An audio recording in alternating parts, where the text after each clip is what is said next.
Hello everyone, MKS में आपका बहुत बहुत स्वागत है। आज हम डिस्कस करने वाले जूलॉजी यानी कि जंतु विज्ञान।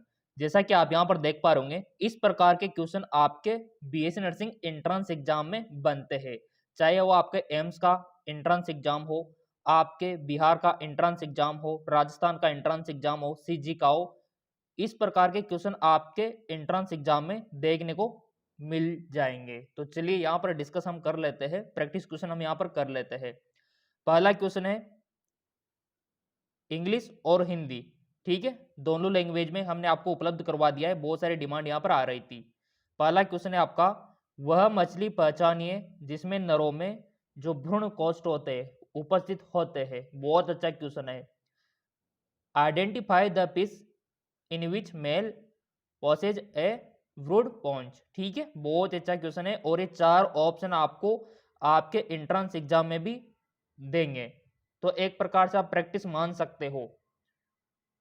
तो यहाँ पर ऑप्शन है डॉग फिश, दंस रे, ठीक है, इंग्लिश में आप देख सकते हो सिटिंग रेज, और यहाँ पर समुद्री घोड़ा से हॉर्स, और यहाँ पर आता है आरामिन, ठीक है। तो बहुत ही अच्छा क्वेश्चन है। तो बताइए आपकी नॉलेज के अकॉर्डिंग, मैंने आपको पहले बोल रखा है कि जितना हो सके बायोलॉजी में एनसीईआरटी को फॉलो कीजिए। तो यहाँ पर कौन सा ऑप्शन सही होगा फिर हम बताएंगे, ताकि आपकी प्रैक्टिस भी अच्छी हो जाए। अपने मन में चूज कर लो कोई भी ऑप्शन ईमानदारी से, ताकि आपकी प्रैक्टिस भी साथ में हो जाए, आपका टेस्ट भी साथ में हो जाए। तो यहाँ पर आपने वन ऑप्शन चूज कर लिया होगा। चलिए इसका राइट ऑप्शन मैं आपको बता देता हूँ। देखो यहाँ पर वह मछली, यहाँ पर चारों मछली है, ठीक है, बट यहाँ पर हमको वो पहचानना है जिसमें नरों में भ्रूण कोष्ठक उपस्थित होते। तो डॉग फिश में तो नहीं होते, ठीक है, दंत्र में भी नहीं होते, ठीक है, इनको तो क्रॉस कर दिया। आरामीन में भी नहीं होगा। अब बचा क्या? समुद्री घोड़ा।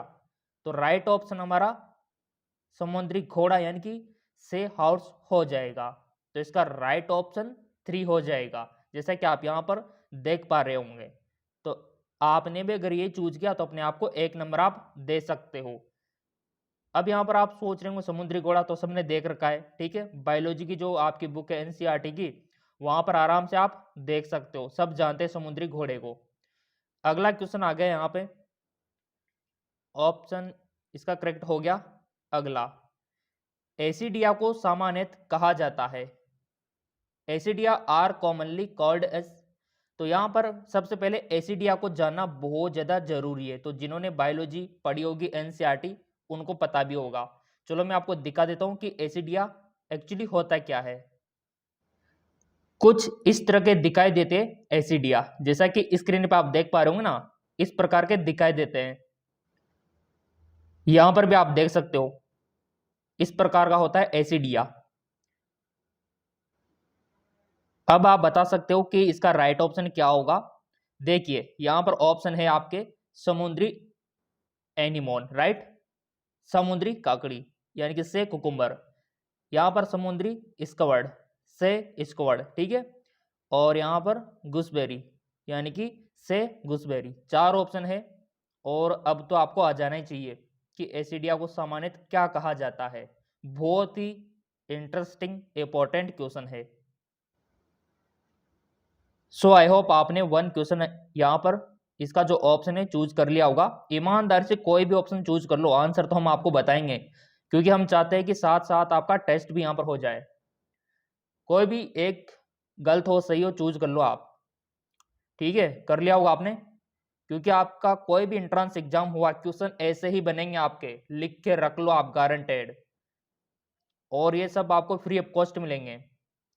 चलिए देख लेते, हमको तो पता है कि इसका राइट ऑप्शन क्या है, आपने भी इसका राइट ऑप्शन चूज कर लिया होगा। देखो गाइज, यहाँ पर एसिडिया को सामान्यतः कहा जाता है, ये तो हम कहेंगे भी नहीं, समुद्री एनोमिना नहीं कहेंगे, समुद्री ककड़ी भी नहीं कहेंगे, ठीक है, और समुद्री गुसबेरी भी नहीं कहेंगे। बस एक ऑप्शन बचा, समुद्री स्क्वर्ड। तो इस प्रकार से आप आंसर करने की कोशिश किया करो, ताकि आपको यहाँ पर आंसर मिले।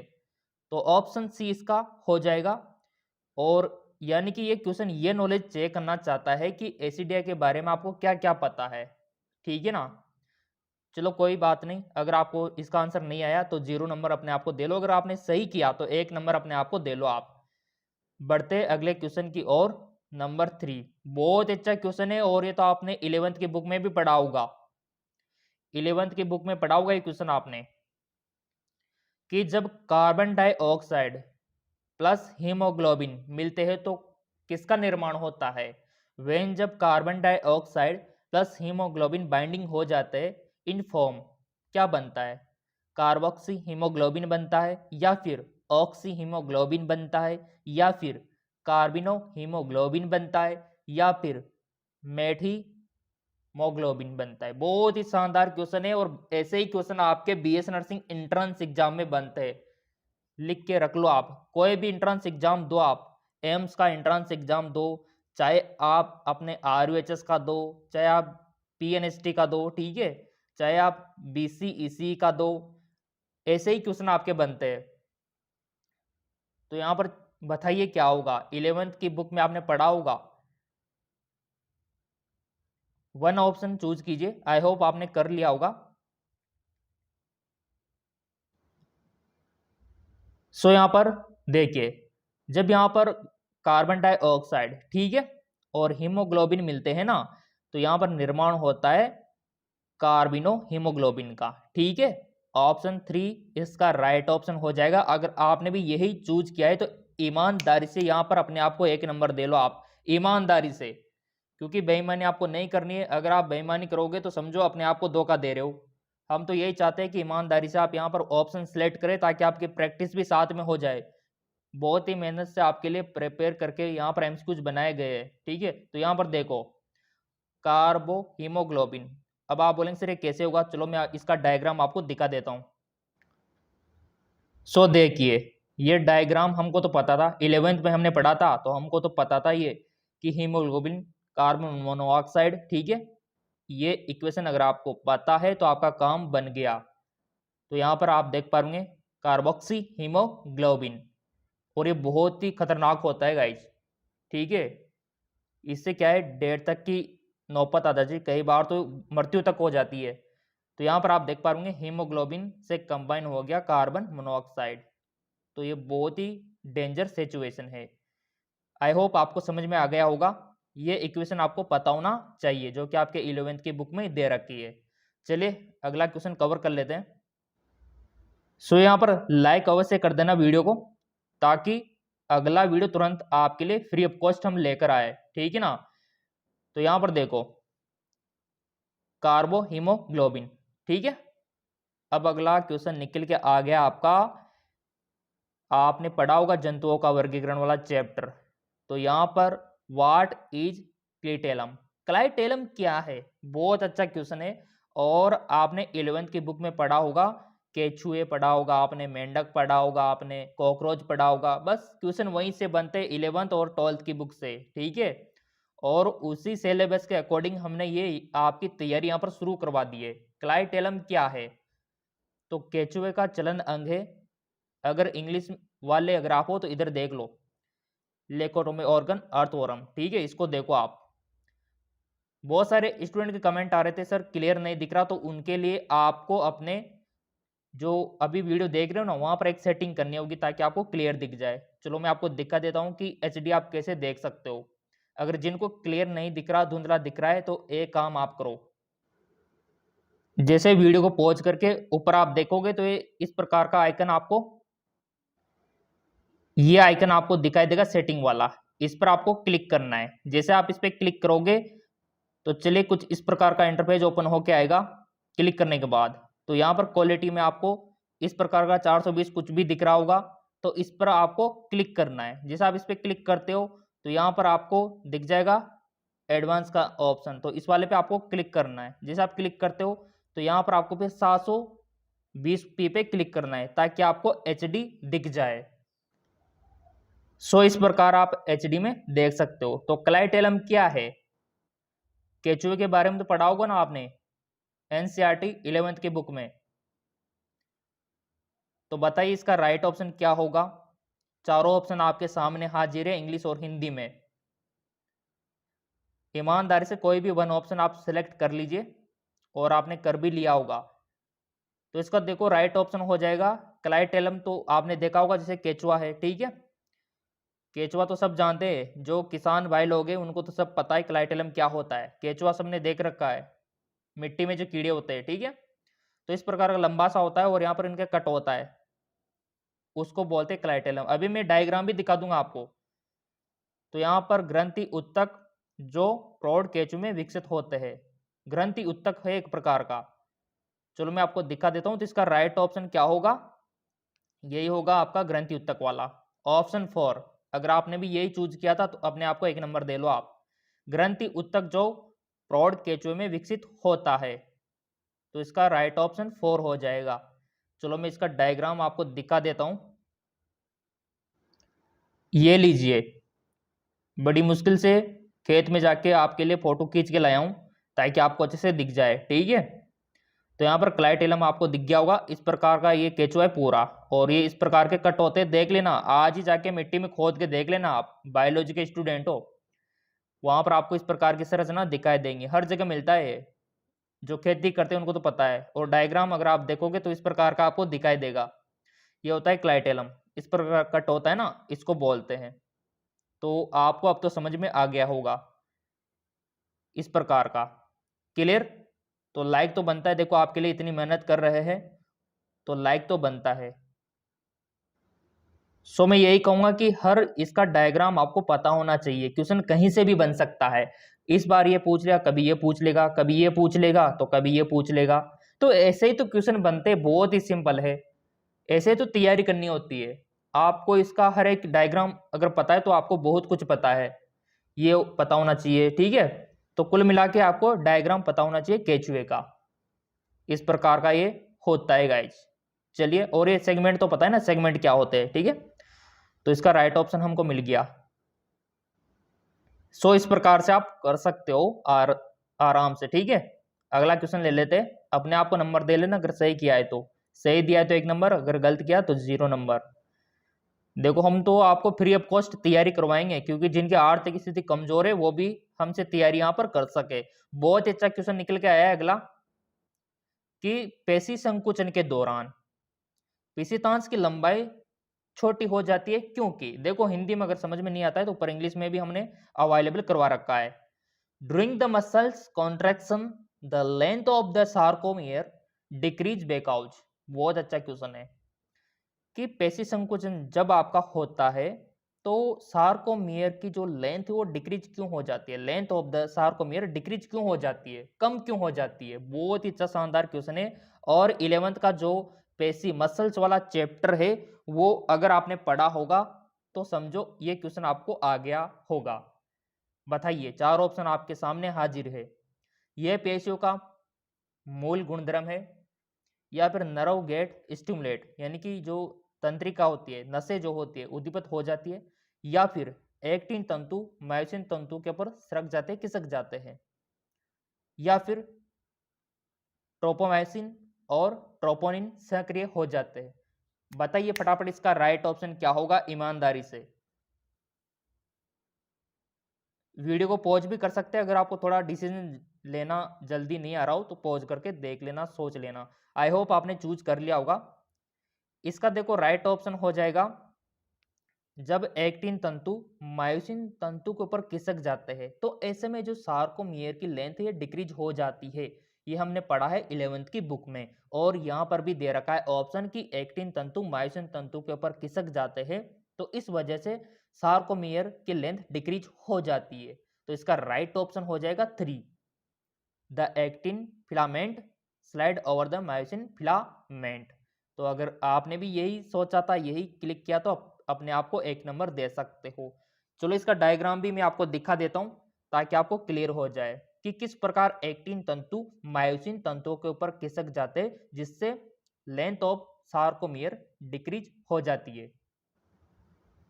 तो देखो ये जो डायग्राम है आपके 11th की एनसीईआरटी बुक में दिया हुआ है, और आपको पता है कि चाहे आपका बीएस नर्सिंग का एंट्रेंस एग्जाम हो, चाहे नीट का एंट्रेंस एग्जाम हो, एनसीईआरटी से ही क्वेश्चन बनते हैं और हम उसी के हिसाब से चलते हैं एनसीईआरटी के बेस पर ही, ताकि क्वेश्चन सारे आपको वहीं पर मिल जाए देखने को। सार्कोमियर, और हम आपको फ्री ऑफ कॉस्ट तैयारी करवाएंगे, ठीक है। सार्कोमियर, ठीक है, ये देख लो आप, ये है आपके एक्टिन तंतु, ये रेड रेड दिख रहे हैं आपको, ठीक है। और ये है आपके ब्लू कलर में मायोसिन।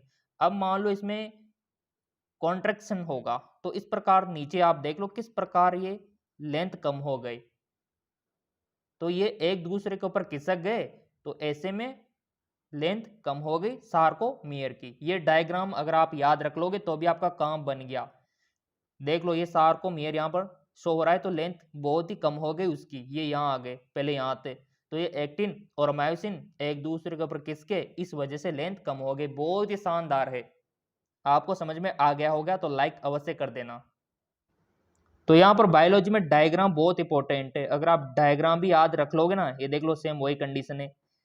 ये यहाँ पर कुछ इस प्रकार थे, रिलैक्स यानी कि बिल्कुल रिलैक्स थे, जब इसमें खिंचाव हुआ तो इस प्रकार ये एक्टिन मायोसिन एक दूसरे के ऊपर आ गए और सार्कोमियर की लेंथ कम हो गई। तो बहुत ही सिंपल क्वेश्चन है, अगर आप पढ़ोगे तो सब कुछ आसान लगेगा आपको, पीएमटी का पेपर भी आसान लगेगा अगर आप पढ़ोगे तो, और तैयारी तो हम करवा देंगे फ्री ऑफ कॉस्ट, कोई दिक्कत वाली बात ही नहीं है। चैनल तो आपने सब्सक्राइब कर ही लिया होगा। सो यहाँ पर जिस स्टूडेंट को वो डायग्राम भी पता है वो क्वेश्चन यहाँ पर सोल्व कर देगा इजिली, और हर क्वेश्चन हम यहाँ पर करवाएंगे, फिजिक्स भी करवाएंगे, केमिस्ट्री भी, जूलॉजी, बॉटनी, सब कुछ मिलेगा आपको फ्री ऑफ कॉस्ट। चलिए यहाँ पर देख लेते हैं, बहुत अच्छा क्वेश्चन है, ध्यान से सुनना। धीमी और निरंतर संकुचन लाल मास की विशेषता है, निम्नलिखित में से कौन सा लाल मास है? बहुत अच्छा क्वेश्चन है। Slow and sustain contraction is a feature of red meat, feature है यहाँ पे ऑफ रेड मीट, ठीक है, उसका फीचर आपको बताना है। Which of the flowing below is red meat, तो यहाँ पर बहुत ही अच्छा क्वेश्चन है, क्वेश्चन को समझो पहले। यहाँ पर निम्न में से कौन सा लाल मास है? लाल मास तो पता है, और वह धीमा और निरंतर संकुचन होना चाहिए, धीमा और निरंतर संकुचन। देखो रेड तो यहाँ पर ऑलमोस्ट आपको दिख ही जाएंगे, बट धीमा और निरंतर संकुचन होना चाहिए, ये इंपॉर्टेंट है यहाँ पे, धीमा और निरंतर, यानी कि स्लो एंड सस्टेन। तो यहाँ पर ऑप्शन है लिम्ब मसल्स, और यहाँ पर पश्च मसल्स, और यहाँ पर टंग यानी कि जीवा, जीभ, ठीक है, यहाँ पर मसल्स ऑफ स्टोमक यानी कि अमाशय की पेशियां। तो ईमानदार से बताओ इसका राइट ऑप्शन क्या होगा? अगर आपने पढ़ा होगा मसल्स के बारे में तो आप इजीली इसको कर पाओगे, और क्वेश्चन बनता है आपके मसल्स से, बताइए। तो देखिए स्टूडेंट, यहाँ पर धीमा और निरंतरण, तो देखो यहाँ पर इसमें भी नहीं होगा, ठीक है, और जीवा में भी नहीं होगा क्योंकि धीमा तो होता ही नहीं, इसमें पास्ट होता है। अमाशय में भी नहीं होगा, इसमें पास्ट होता है। तो बचा क्या? पश्च और प्रसारक मांसपेशियां यानी कि muscles of the back, back की जो मसल्स है ना, इसका राइट ऑप्शन हो जाएगा, चाहे आप देख सकते हो। ये देखिए, क्योंकि हमने तो पढ़ रखा है ना 11th और 12th के एनसीईआरटी, तो हमको पता है और हमने तैयारी भी कर रखी है, तो हमारे लिए तो ये क्वेश्चन बहुत आसान है। तो यहाँ पर एक डायग्राम आपको पता होना चाहिए बस, बायोलॉजी में डायग्राम इंपॉर्टेंट है। अब देखो, बैक यानी कि जो आपकी पीठ होती है, यहाँ की जो मसल्स होती है वो धीमी, काफी धीमी, क्योंकि काम क्या है, धीमा रहना, यहाँ कोई मूवमेंट इतना ज्यादा होता नहीं है, ठीक है। तो ये बैक की जो मसल्स आप देख रहे हो ना, तो इस प्रकार ये वाली की यहाँ पर बात हो रही है। आई होप क्लियर हो गया होगा। अगर आपने भी यही ऑप्शन सिलेक्ट किया था तो 1 नंबर दे लो अपने आप को, ठीक है, साथ में आपका टेस्ट भी हो जाएगा और तैयारी भी हो जाएगी। अगला क्वेश्चन निकल के आ गया, तारामीन यानी कि स्टार पीस, ठीक है, भंगुर तारा यानी कि ब्रिटल स्टार, पिच तारा यानी कि आप ऊपर देख सकते हो फीचर स्टार, सभी इकाइनोडर्मेटा है, पढ़ रखा होगा आपने तो, जंतुओं का वर्गीकरण।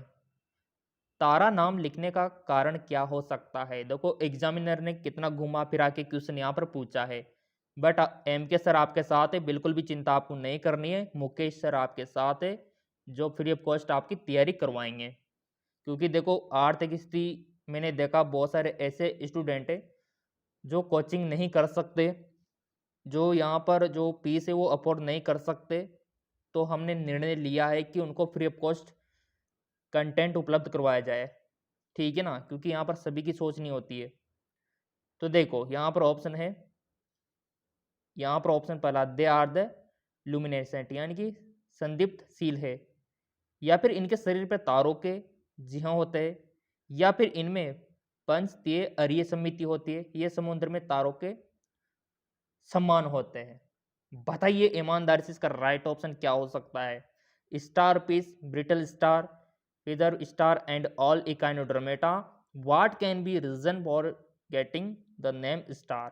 बहुत अच्छा क्वेश्चन है भाई, इकाइनोडर्मेटा है ही सही, ठीक है। तारा का नाम लिखने का यहाँ पर कारण क्या हो सकता है? सो यहाँ पर एनसीईआरटी अगर आपने पढ़ा होगा तो आपने देखा होगा कि ये जो तारा नाम यहाँ पर यूज किया गया है, ये इसलिए यूज किया गया है, देखो यहाँ पर इनका जो आपने सिमेट्री पढ़ी होगी, अरे समिति पढ़ी होगी, ठीक है ना, रेडियल सिमेट्री, ये आपने पढ़ा होगा, बस वही रीजन है यहाँ पर तारा लिखने का।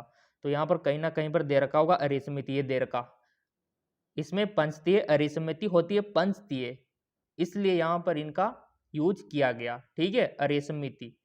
और इसका राइट ऑप्शन भी यही होगा, ये देखिए अरे समिति होती है इसमें, तो इसका राइट ऑप्शन 3 वाला हो जाएगा। अगर आपने भी यही किया था तो अपने आप को 1 नंबर दे लो, अगर कोई दूसरा आपने ये किया हो तो 0 नंबर आप अपने आप को दे लो। अब यहाँ पर देखो, थोड़ा सा डायग्राम में आपको दिखाना चाहूंगा ताकि आपको और क्लियर हो जाए। जैसा कि आप यहाँ पर देख पा रहे, जो सिमेट्री है वो कुछ इस 2 प्रकार की होती है, जैसा कि स्क्रीन पे आप देख पा रहे, ये होती है रेडियल और ये होती है बाइलेटरल, ठीक है। तो ये वाला यहाँ पर पूछा गया, इसी प्रकार क्वेश्चन इस वाले से भी बन सकता है, बाइलेटरल से। थोड़ा ध्यान रखना आप इस बात का, क्योंकि पिछली बार मान लो कभी इससे पूछ लिया तो अगली बार इससे पूछ ले, इस प्रकार आपसे पूछ लिया जाता है, क्वेश्चन ऐसे ही बनते हैं आपको।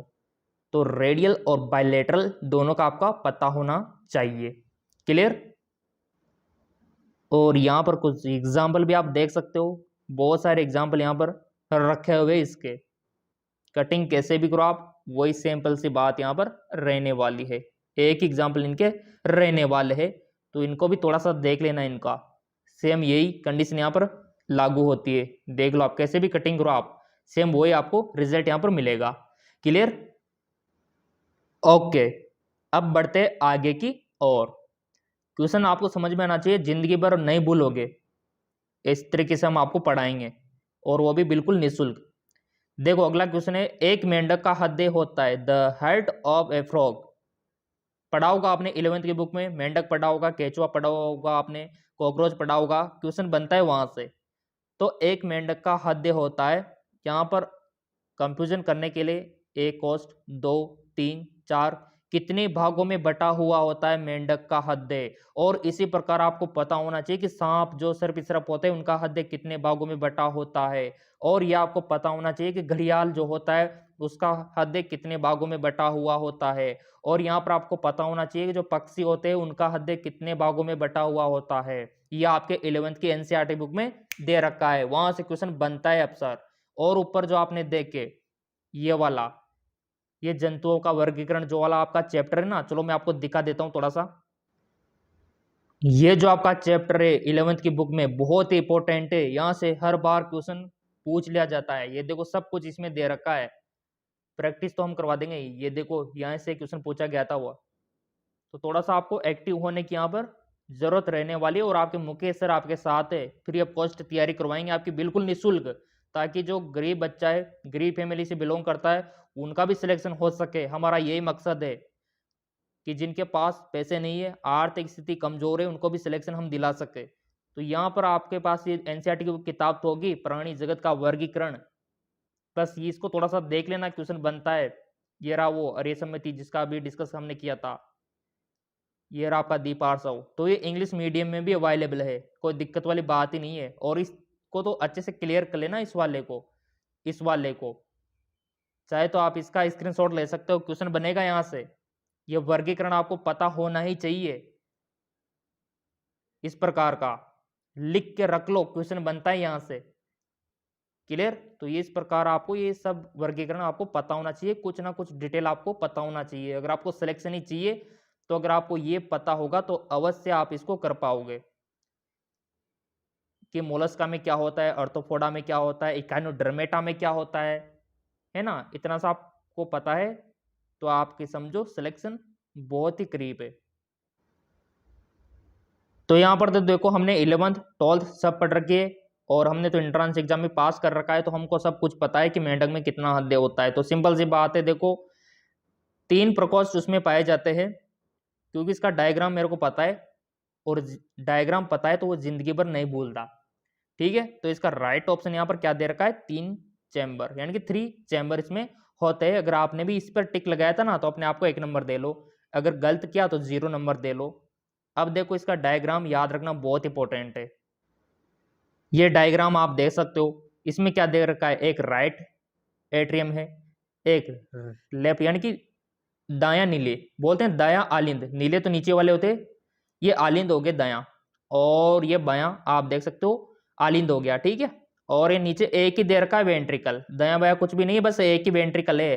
तो कितने हो गए, एक, दायां आलिंद एक, बायां आलिंद दो, और ये नीले 3, तो 3 ही चैम्बर है। ये मेंढक के हद्दे का देख लो आप, जिंदगी पर नहीं भूलोगे। और हमने तो मेंढक का पास्ट मॉर्टम करके भी देख रखा है, देख सकते हो आप। प्रयोगशाला में जब आप आगे जाओगे तो आपको दिखाया भी जाएगा, ऐसे कटिंग करके मेंढक का आपको दिखाया जाएगा, बायोलॉजी के स्टूडेंटों सब कुछ आपको दिखाया जाएगा। तो इस प्रकार इनका हद्दे का संरचना देख लो, सेम वही है, 1 2 3, तो 3 चैम्बर इसमें होते हैं। क्लियर हो गया होगा। ये डायग्राम चाहो तो नोट डाउन कर सकते हो, जिंदगी भर नहीं भूलोगे। अगर डायग्राम से याद रखोगे तो, रटोगे तो भूलोगे, डायग्राम से याद रखोगे तो जिंदगी भर काम आएगा। आई होप आपको समझ आ गया होगा। अगला क्वेश्चन निकल के आ रहा है यहाँ पे। देखो मैंने बोला था ना कि 11th की बुक से काफी सारे क्वेश्चन बनते हैं वर्गीकरण से। तो देखो हमारे कांटेक्ट में जो स्टूडेंट रहेगा सिलेक्शन पाकर ही रहेगा वो, फ्री ऑफ कॉस्ट। एक मोलस्का का खोल के द्वारा स्रावित किया जाता है। The shell of mollusca is secreted by. Mollusca को तो सब जानते होंगे, किताब में आपने पढ़ा होगा, और जो किसान जो खेती करते हैं भाई लोग उनको तो पता भी होगा कि एक मोलस्का का जो खोल है के द्वारा स्रावित किया जाता है। तो यहाँ पर ऑप्शन दे रखे हैं आपको, मेटल, ठीक है, मेंटल, और इंग्लिश में भी देख सकते हो रेडुला यानी कि ग्रसित, और यहाँ पर जेलेक्सिबा जिसको ओस्पेरिडियम बोलते हैं। ठीक है, ओस्पेरिडियम बोलते हैं, या फिर आप देख सकते हो नंबर 4 विसेरा। ठीक है, आंतराक। तो सिंपल सा क्वेश्चन है ये, तो आपके 11th की बुक में ही दे रखा है ना कि ये किसका सिग्रेशन करता है। मोलस्का के बारे में आपने पढ़ा होगा, तभी तो मैं बार बार बोल रहा हूँ कि एनेलिडा के बारे में भी पढ़ना है, मोलस्का के बारे में भी पढ़ना है, अर्थोपोडा के बारे में भी पढ़ना है, इकाइनोडर्मेटा के बारे में थोड़ा थोड़ा आपको पढ़ना है। क्लियर। तो यहाँ पर बताओ राइट ऑप्शन क्या होगा, तुरंत बताओ यहाँ पर राइट ऑप्शन, ईमानदारी से बताना आप। बहुत सारे स्टूडेंट ऐसा कर लेंगे कि इधर उधर दे के किताब में दे के बता दे, ऐसा मत करना। अगर ये आप करोगे तो अपने आप को धोखा दे रहे हो, सिंपल सी बात है। हम तो जितना हो सके फ्री में आपकी तैयारी करवा रहे हैं यहाँ पे, क्योंकि एग्जाम नजदीक है आपका, एंट्रेंस एग्जाम के। बड़ी चिंता होती है हमें कि बच्चों के एग्जाम आ गए पास में, तो तैयारी हमने करवा दी फ्री ऑफ कॉस्ट। आपसे भी ज़्यादा चिंता हमें होती है आपके एम के सर को, क्योंकि जिस प्रकार आपके एम के सर ने सिलेक्शन पाया है उसी प्रकार आपको सिलेक्शन दिला के रहेंगे फ्री ऑफ कॉस्ट। एक मोलस्का का खोल स्रावित करता है, तो यहाँ पर बहुत ही बच्चों वाला क्वेश्चन मान सकते हो आप। हमने तो पढ़ रखा है कि मेटल, ठीक है, राइट ऑप्शन इसका मेटल हो जाएगा। अगर आपने भी ये टिक लगाया था तो अपने आप को 1 नंबर दे लो आप। अगर कोई और लगाया, आपने 2 लगाया, 3 लगाया, 4 लगाया, तो 0 नंबर दे लो। अब आप बोले सर ये मेटल क्या होता है और कैसे सिगरेट होता है और मोलस्का किस प्रकार का होता है, तो चलो मैं आपको डायग्राम ही दिखा देता हूँ। तो आपके लिए खेत में आ चुका हूँ मैं, थोड़ा सा इसका भाई फोटो ले लेता हूँ, ठीक है, आपको दिखाने के लिए। तो देखो इस प्रकार का होता है, जो खेती करते हैं जो पानी एरिया में रहते हैं उनको तो पता है, इस प्रकार का दिखाई देता है। और ये कुछ चीज यहाँ पर छोड़ता है, कुछ मेटेरियल छोड़ता है यहाँ पे, सफेद सफेद सा, है ना, देखा होगा आपने। इस प्रकार का होता है ये मोलस्क, इस प्रकार का, इस प्रकार का। और आपने देखा होगा कि ये निकलने के बाद तो इसका तो आप यूज करते हो बजाने में, बचपन में काफी बजाए होंगे ना, रेत में निकलते हैं।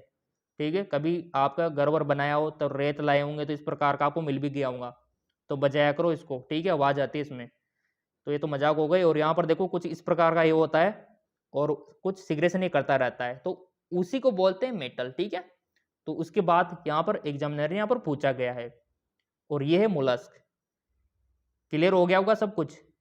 फिर भी कोई डाउट लगे तो कमेंट बॉक्स से, और आपको पता है कि एमके सर आपके हर कमेंट का रिप्लाई देते हैं, कमेंट कर दिया करो कोई भी बात समझ में नहीं आए तो। अब तो आपको क्लियर हो गया होगा, और फोटो दे के, इमेज दे के मोलस्क को पता भी लग गया होगा कि हाँ वही होता है। आपके आसपास भी देख लिया होगा आपने, है ना, काफी बार बारिश के टाइम में तो और ज्यादा निकलते हैं ये। तो वो जो सफेद सा पदार्थ वो स्रावित करता है वो ये होता है। क्लियर। अगला क्वेश्चन निकल के आता है आपका। देखो मोलस्का से पूछ लिया, मैंने बोला ना एग्जामिनर कहीं से भी पूछ सकता है, बस आप टॉपिक को क्लियर रखो। जैसे कि कॉकरोच हो गया, तो उस टॉपिक को क्लियर रखो, 2 से 3 क्वेश्चन उठा सकता है एग्जामिनर वहां से। अगर मान लो आपने मेंढक वाला चैप्टर आपने देखा होगा, मेंढक का टॉपिक है आपके 11th वाली बुक में, तो वहां से आपको पता है कि मेंढक से भी 2 से 3 क्वेश्चन उठा सकता है वो एग्जामिनर। तो बस आपका टॉपिक क्लियर रखो ना आप, एनसीईआरटी की बुक तो सभी के पास है। तो मोलस्का की यहाँ पर वर्णक होता है the respiratory pigment of the Mollusca. Mollusca का सबसे वर्णन क्या होता है, रेस्पिरेटरी वर्णन यहाँ पर क्या होता है। तो यहाँ पर हीमोग्लोबिन दे रखा है, हेमोसाइनिन दे रखा है, और यहाँ पर हीम एरिथ्रिन दे रखा है, और क्लोरोक्रोसिन दे रखा है। ईमानदारी से बताओ, एनसीईआरटी अगर आपने पढ़ रखी होगी तो वो स्टूडेंट इसको सही करेगा। रेस्पिरेटरी पिगमेंट ऑफ मोलस्का, बताओ ईमानदारी से। सो यहाँ पर थ्योरी अगर आपने पढ़ी होगी एनसीईआरटी से मोलस्का के बारे में तो ये क्लियर हो गया होगा। बताओ ईमानदारी से चूज करो वन ऑप्शन, यहाँ पर 4 में से एक ऑप्शन सिलेक्ट करो तुरंत। चाहे तो वीडियो को पॉज भी कर सकते हो अगर आपको टाइम लेना है तो, बट मैं यही कहूंगा कि एंट्रेंस एग्जाम में टाइम का मैनेजमेंट आपको करना होता है, क्योंकि लिमिटेड टाइम आपको दिया जाता है। ठीक है, कम टाइम में आपको अधिक क्वेश्चन अटेम्प्ट करने होते हैं, तो जल्दी की थोड़ी आदत बनाओ आप फास्ट क्वेश्चन करने की। तो ये बहुत ही शानदार क्वेश्चन है। तो सिंपल सी बात है, हीमोसाइनिन के बारे में तो सबने सुना होगा। तो हीमोसाइनिन इसमें सबसन वर्णक यानी कि रेस्पिरेटरी पिगमेंट होता है मोलस्का में। क्या होता है, हीमोसाइनिन, याद रखना इस बात को। तो अगर आपने भी यही चूज किया तो अपने आप को 1 नंबर दो आप। अब ये एक प्रकार से आपके लिए देखो, हीमोसाइनिन इसका राइट ऑप्शन है। ये 10 में से कितने क्वेश्चन आपने राइट किए, और ईमानदारी से बताओ कि अगर आपको इस प्रकार से तैयारी करनी है, इस प्रकार के क्वेश्चन आपको चाहिए, तो आप कमेंट करके बता देना। ऐसे हजारों क्वेश्चन हम आपके लिए लेकर आएंगे, फिजिक्स से, केमिस्ट्री से, बायोलॉजी से, जूलॉजी से। ठीक है, हर एक इंपॉर्टेंट क्वेश्चन आपको मिलेगा यहाँ पर, जो आपके बीएस नर्सिंग एंट्रेंस एग्जाम में बहुत सी बार तो डायरेक्ट आपको देखने को मिल जाएगा क्वेश्चन सेम टू सेम। ठीक है, और कुछ क्वेश्चन घुमा फिरा के आपको देखने को मिलेगा। तो कमेंट करके बताना क्या आपको ऐसा क्वेश्चन चाहिए, ऐसी तैयारी चाहिए फ्री में। ठीक है, फ्री ऑफ कॉस्ट, देखो फ्री में निःशुल्क बात यहाँ पर हो रही है। तो चैनल आपने सब्सक्राइब कर रखा होगा तो अगली क्लास से भी आपको मिल पाएगी। और ऐसे क्वेश्चन करने से आपका दिमाग का एक्सरसाइज होता है और आप बहुत ही अच्छे बनते चले जाते हो। थ्योरी तो आप पढ़ी लोगे एनसीईआरटी से, कोई दिक्कत ही नहीं है, बट ऐसे क्वेश्चन में आपको क्लियर होना चाहिए, आना चाहिए ये क्वेश्चन। और हमने आपको देखो डायग्राम के माध्यम से भी समझाने की कोशिश की है। अगर आपको कोई मेथड हो कुछ और कि किस तरीके से आप समझ सकते हो, तो आप फिर भी बता सकते हो कमेंट करके, सर हमको इस तरीके से समझ में आएगा। क्योंकि हमारा तो मकसद ही यही है कि आपको समझ में आ जाए, बस आपका सिलेक्शन हो जाए, बस आपके माता पिता का नाम रोशन हो जाए, बस हमारा तो यही सपना है। तो कमेंट करके आप बता सकते हो जो टीचिंग का मेथड ये वाला बेस्ट रहेगा जो अभी हमने यूज किया, तो आप बता सकते हो। और यहाँ पर इस प्रकार के एमसीक्यू चाहिए तो आप बता सकते हो, आप कमेंट करके बताओ। अगली क्लास इसी प्रकार के हम लेकर आएंगे, इसी प्रकार के एमसीक्यू लेकर आएंगे, फिजिक्स का हम डिस्कस कर लेंगे। और जितना हो सके सपोर्ट करो आप लोग, ताकि फ्री में मैं आपकी तैयारी करा सकूं। तो कमेंट करके बताओ जो भी आपका रेस्पॉन्स रहा है। और हाँ, ये भी बता देना यहाँ पर जो आपने 10 क्वेश्चन किए कितने अंक आप लेकर आए, यहाँ पे 10 में से कितने अंक आप लेके आए वो भी बता देना, ताकि आपका एनालिसिस हम कर सके। ओके, धन्यवाद।